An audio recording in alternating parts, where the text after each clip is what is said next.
நான் முன்னாடியே சொன்ன மாதிரி டாஸ்மாக்ல மட்டுமே இது வரைக்கும் 1000 கோடிக்கு மேல ஊழல். இது வெளியே தெரிஞ்சது. வெளியே தெரியாத வரைக்கும் இன்னும் எவ்வளவு இருக்குதோ.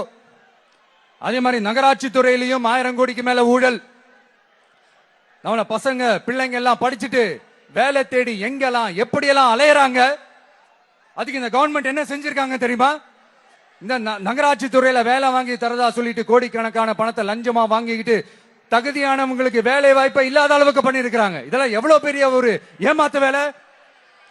அதனால நம்ம தம்பி தங்கைகளே, உங்களுக்கான வேலை வாய்ப்பு இல்லாத இந்த ஸ்டாலின் சார் சர்க்காரை என்ன பண்ணலாம்? தூக்கி வீசி அறிவோமா?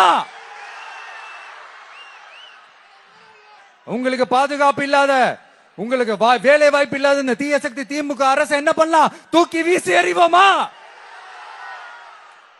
அடுத்து வண்டியா வச்சிருக்கிற பணத்தை என்ன பண்றதுன்னு தெரியாம இப்ப உங்க எல்லார்கிட்டையும் கொடுத்து எப்படியாவது ஜெயிச்சிடலாம்னு கனவு காணிட்டு இருப்பாங்க. நான் முன்னாடியே சொன்ன மாதிரி எல்லாத்தையும் வாங்கிக்கங்க. வாங்கிக்கிட்டு அவங்க காதலியை விசில ஊதி அனுப்புங்க. எப்படி அவங்க